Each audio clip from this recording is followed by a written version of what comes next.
안녕하세요, 매튜입니다. 오늘은 제가 자료를 갖고 와서 쭉 설명을 드려볼까 합니다. 주제는 K-POP 해외 판매 방향성에 대해서 제가 가지고 왔고 K-POP으로 성공하는 프로세스를 전반적으로 보여드리도록 하겠습니다. 먼저 이런 기사를 가지고 왔는데 네이버나 구글에서 찾아보면 많은 기사들이 있습니다. K-POP에 관련된 내용인데 많은 음반사들이 있죠. 그러니까 엔터테인먼트사라고 하고 하이브, JYP, YG, SM 이런 많은 엔터테인먼트사가 있는데 점점 한 해가 갈수록 매출이 최소 2배 이상이 증가하고 있습니다. 그래서 해외 판매가 실제로 이렇게 많이 일어나고 있고 관세청 자료만 봐도 이 매출 규모가 점점 늘어가고 있다는 것들을 볼 수가 있습니다. 오늘 진행할 커리큘럼에 대해서 설명드려볼까 합니다. 초기에는 이베이와 큐텐에 대해서 조금 설명을 할 거고 처음 시작할 때는 이베이와 큐텐이 괜찮다는 부분을 설명드려볼까 할 거고요. 두 번째로는 쇼피와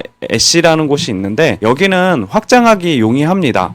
그리고 동남아 시장을 공략하기에도 괜찮은 시장이고요. 이렇게 플랫폼을 확장을 할 수가 있고 최종적으로는 아마존 혹은 쇼피파이를 생각을 해서 진행을 하면 좋을 것 같습니다. 그리고 국내 매입에 대해서도 조금 설명드려볼까 하는데 매입은 어떻게 해야 될지 그리고 자동화 법인으로 가는 방법에 대해서 설명을 드릴 거고요.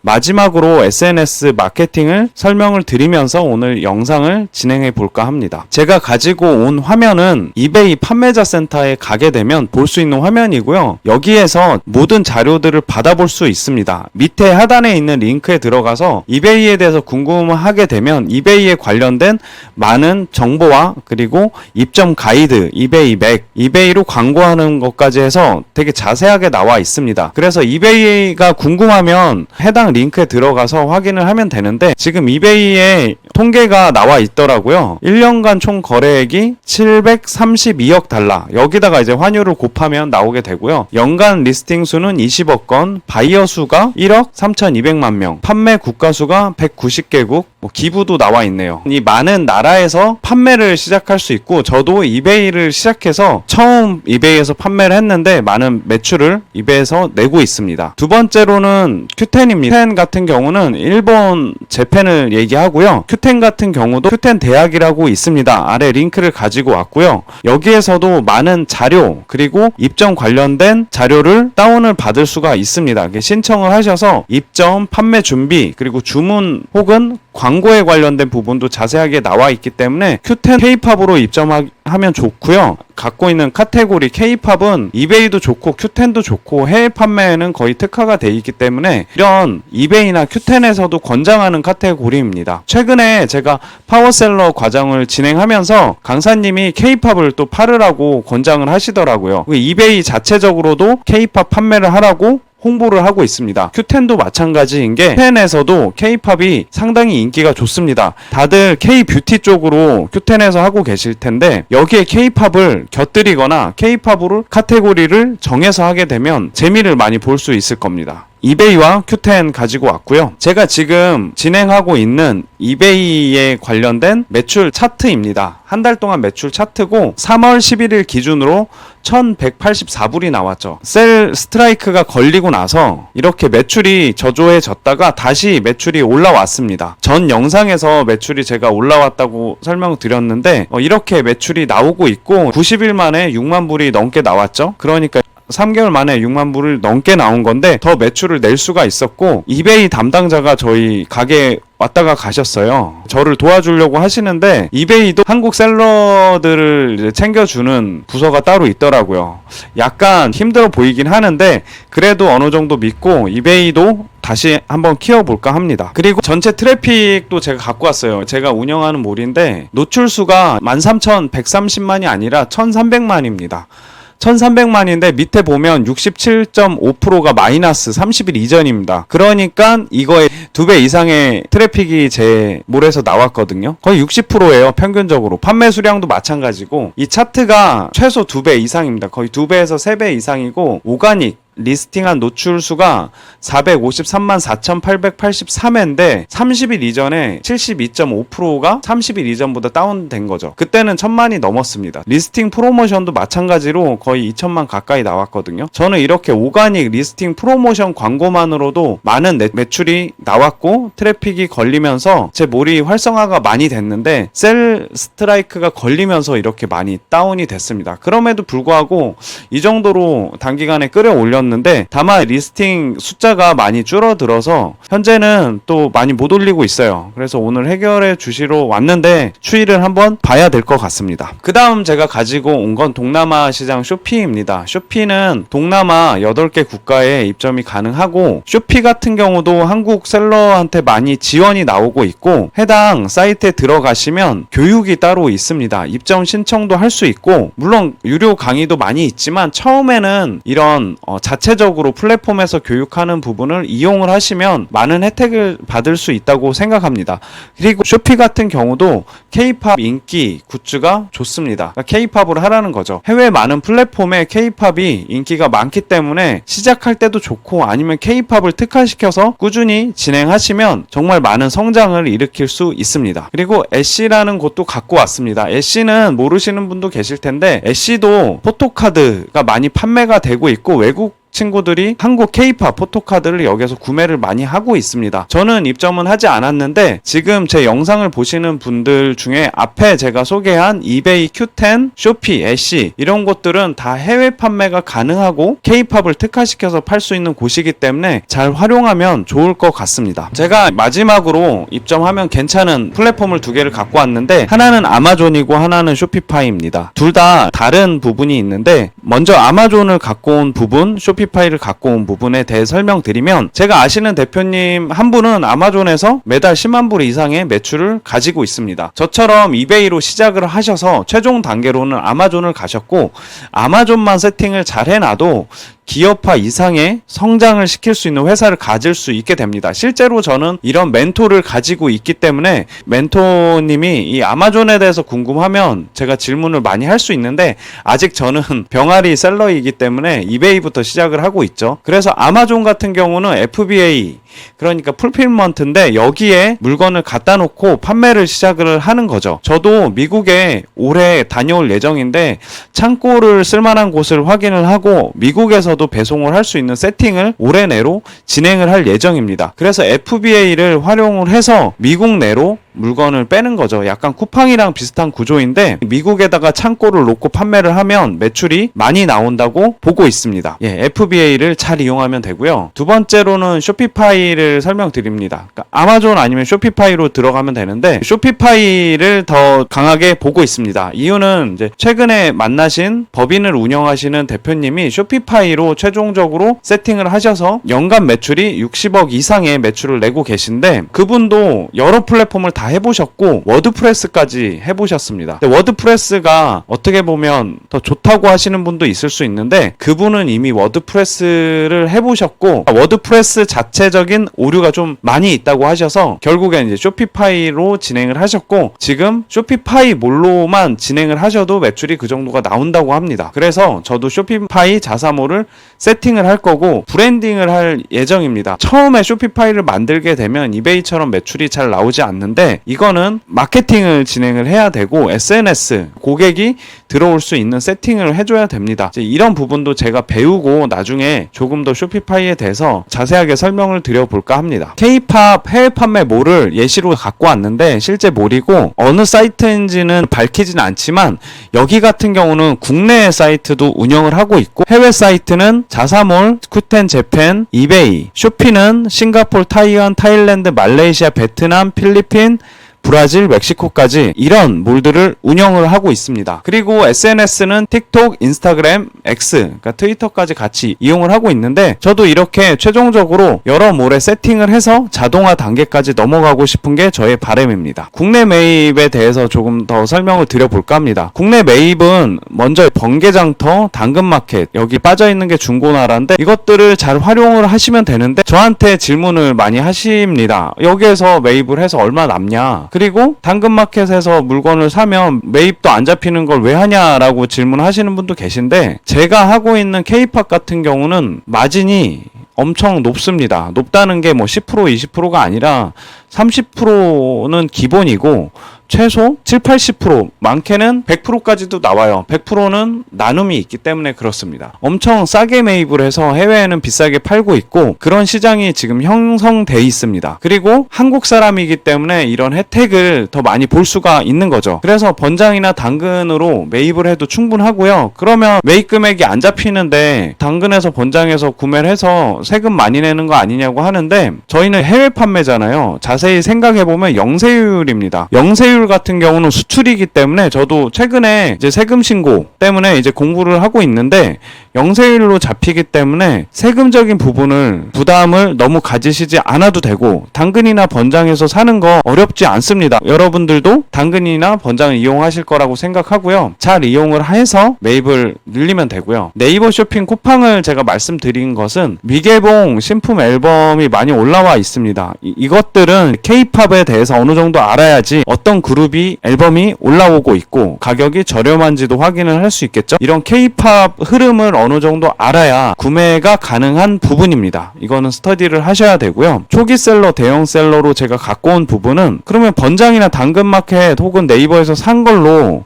대형 셀러까지 갈 수 있냐? 예, 갈 수 있습니다. 저도 이거를 처음에 믿지 않았습니다. 이거 번장이나 당근에서 산 걸로 뭐 어느 정도 팔 수는 있는데 뭐 몇십억까지 할 수 있냐? 그러니까 빙산을 보게 되면 빙산의 윗부분만 보이죠. 그냥 엄청 작게 보이기 때문에 밑에 있는 빙산이 보이지 않습니다. 그런데 밑에 있는 빙산을 보게 되면 실로 생각하는 폭이 달라집니다. 이렇게 큰 시장이 있는지 느끼게 된다면 무시할 수 없을 텐데, 지금 제가 운영하는 매장처럼 매입하시는 분이 4년 만에 60억 매출을 하시는 걸 보고 이 시장이 정말 작지 않구나, 규모가 예상한 거 이상으로 크구나를 알게 됐습니다. 초기에 초보 셀러랑 대형 셀러의 차이는 매입 물량의 차이입니다. 뭐 번장에서 혹은 당근마켓에서 포토카드 몇 장, 앨범 몇 개 이 정도 사는 거랑 대형 셀러는 아예 구매 물량 자체가 틀리기 때문에 뭐 500만 원, 1000만 원 최소 이 정도는 한 번에 구매를 하시는 거죠. 저는 이렇게 구매를 해서 판매하시는 분을 봤기 때문에 이 매입 물량의 차이가 있습니다. 그렇기 때문에 뭐 특별한 어떤 도매처가 있냐 그런 건 아니고 되게 바쁘게 매입을 하러 다녀야 되는 부분은 있습니다. 법인셀러에 대해서도 조금 설명해 볼까 합니다. 이건 자동화랑도 관련이 있고요. 최근에 만나고 온 대표님 사무실에는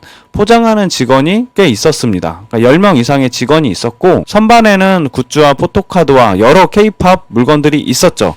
그것들을 정리를 해서 날마다 포장을 하고 또 추가적으로 매입을 하고, 이런 일들의 반복이었는데 이미 자동화를 어느 정도 해놓으셨기 때문에 회사가 잘 굴러가더라고요. 10명 이상의 직원들이 바쁘게 움직이고 있고, 대표님은 어느 정도 매입에 대한 부분을 결정하고 회사의 중요한 것, 그리고 외부 미팅 하면서 되게 자기 시간 잘 가지면서 일을 하고 계시더라고요. 저도 자동화에 대해서 많이 생각을 하고 있고, 지금은 저와 안 대표님 이렇게 가게에서 5만 불, 6만 불 이렇게 매출이 나오고 있는데, 더 큰 사업자가 되면 저도 직원을 채용을 해서 포장 따로, 매입 따로, 주문 처리 따로 하는 직원을 해서 자동화를 준비하고 있습니다. 그리고 전국적으로 매입을 하려고 하고요. 왜냐면 지금 제가 살고 있는 지역, 뭐 은평구나 마포구 이쪽에서 매입을 주로 많이 하고, 안 대표님은 뭐 인천 쪽이나 지금 가게 근처에서 매입을 하시는데, 사실 당근 같은 경우는 전국적으로 매입을 할 수 있고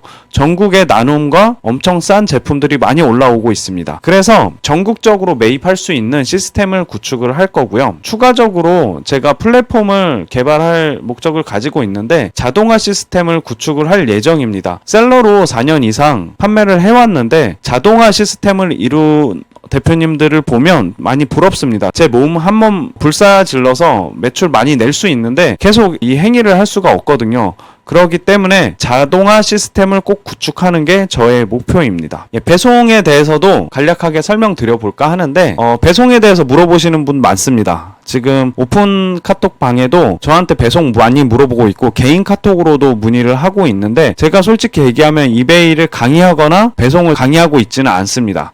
그냥 제가 쌓아온 노하우를 어느 정도 가지고 있고 이것들을 조금 알려달라는 분도 계신데 강의는 아니지만 짧게 설명을 드려보겠습니다. 우체국, 링코스, 쉬프터, 페덱스가 있는데 우체국부터 조금 설명을 드려볼까 합니다. 처음에 시작을 하면 우체국을 많이 사용을 하고 있는데 K패킷, 항공서장, EMS 등이 있습니다. 주로 이제 해외로 배송을 할 때 쓰는 거고요. K패킷은 2kg 이하의 소형 포장물 위주로 발송을 하게 되는데 가격이 저렴해서 처음에 저도 K패킷을 많이 이용했고요. 항공서장은 소형 봉투에 등기를 붙여서 보내는 경우인데 항공서장 같은 경우도 가격이 저렴하기 때문에 처음에 이용하기 괜찮습니다. 여기에서 말하는 RR 등기라는 거는 원래 우편은 트래킹이 찍히지 않지만 RR 등기를 이용하게 되면 물건이 가고 있는지도 확인할 수 있는 트래킹이 찍히게 됩니다. EMS 같은 경우는 주로 이제 해외 유학을 가거나 혹은 내가 해외에 갔을 때 부모님이 EMS로도 뭐 김치나 이런 것들 많이 보내주셨는데 해외로 택배 보낼 때 EMS로 많이 보내죠. 단점은 가격이 위에 K패킷이나 항공서장에 비해 비싼 편입니다. 그래도 나라가 연동이 많이 되기 때문에 EMS도 많이 사용할 수 있고 초반에 이렇게 우체국을 사용하시면 됩니다. 이베이 기준으로 설명을 드리면 링코스나 쉬프터라는 배송 업체가 있는데 저는 링코스를 사용하고 있습니다. 링코스 스탠다드로 보내면 가격에 유리합니다. K패킷만큼 가격에 유리하고요. 나라는 32개, 다소 나라가 적은 편이지만 그래도 현재는 저는 링코스를 사용하고 있고 이베이랑 연동이 되기 때문에 편하게 이용하고 있습니다. 단점은 상품이 로스가 되는 경우도 종종 생기더라고요. 그래서 이제 페덱스로 갈아탈까 고민하고 있고요. 쉬프터라는 곳도 있습니다. 검색하면 쉬프터라는 곳도 나오는데 링코스랑 가격도 비슷하고 나라가 약간은 차이가 있습니다. 페덱스를 가지고 온 거는 제가 본 대형 셀러 대표님 들은 결국 페덱스를 이용하더라고요. 아마존도 마찬가지고 쇼피파이 이용하시는 대표님도 페덱스를 사용하고 있습니다. 페덱스는 그냥 계약할 당시는 가격이 비쌀 수 있는데 내가 물량이 어느 정도 올라오면 요율을 협의를 볼 수 있고 싸게 조금 싼 요율로 들어갈 수 있어서 안전하게 페덱스랑 계약이 되면 배송을 안전하게 보낼 수 있는 곳이고 빠르고 정확합니다. 그리고 물건이 없어져도 보험이 가입이 돼 있기 때문에 손해를 덜 볼 수가 있는 곳이죠. 그래서 대형 셀러가 되면 이제 페덱스로 옮길 예정입니다. SNS에 대해서 추가적으로 설명을 드려볼까 합니다. 설명드리는 SNS는 틱톡, 인스타그램, 유튜브, X는 트위터고요. 페이스북이 있는데 주로 저는 틱톡과 인스타그램을 가게와 같이 연동해서 플랫폼에 광고를 대신 해주는 역할로 사용을 하고 있습니다. 틱톡은 짧고 강렬한 영상이 있고요. 글로벌 팬데믹을 타겟팅을 잡을 수가 있죠. 짧은 영상이지만 상당히 바이럴이 셉니다. 그리고 인스타그램은 오프라인 가게나 혹은 온라인 숍을 할 때 SNS를 이용하면 좋은데 저희는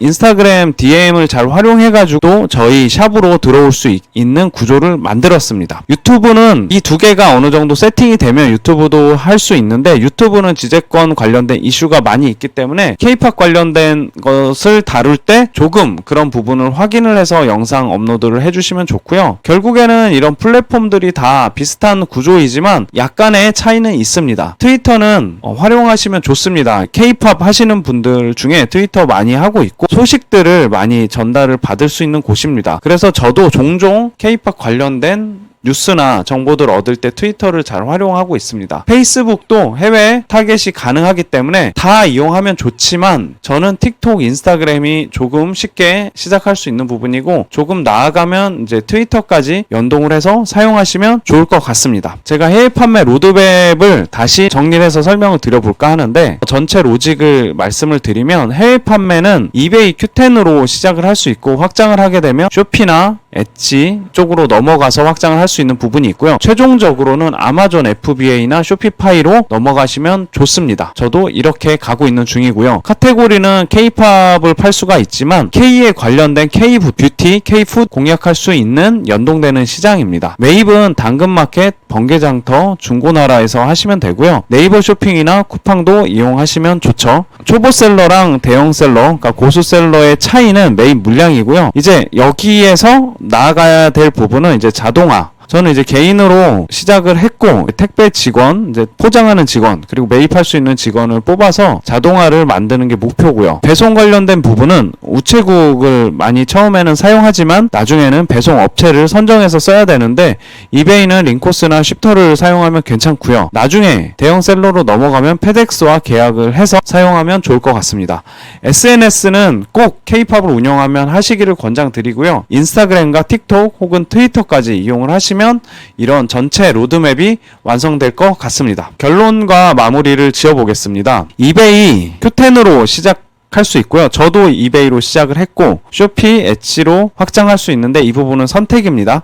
그리고 여기에서 더 나아가서 아마존 FBA, 쇼피파이 둘 중에 또 선택을 하면 되죠. 저는 쇼피파이로 나갈 준비를 하고 있고요. 국내 매입은 너무 어렵지 않게 당근이나 번장으로도 충분히 시작할 수 있는 부분이 있습니다. 그리고 배송 시스템 알아야 되는데 배송 설정 부분은 제가 나중에 또 추가 영상을 만들어 볼까 하는데 처음에는 우체국의 K-패킷을 이용하다가 배송사를 설정해서 배송사로 이제 물건을 보내면 되고요. SNS는 K-팝을 하게 되면 꼭 이용하라고 말씀드립니다. 틱톡이나 인스타그램. 그리고 K-팝은 1인 셀러로도 부업으로도 시작할 수 있지만 확장이 되면 법인으로 가기가 용이하고 정부 지원금도 받을 수 있는 구조가 나옵니다. 이제 매입과 매출 규모를 시작을 하면서 늘려보시고요. 이 시장이 정말 괜찮다는 거는 거듭 강조해서 말씀드릴 수 있습니다.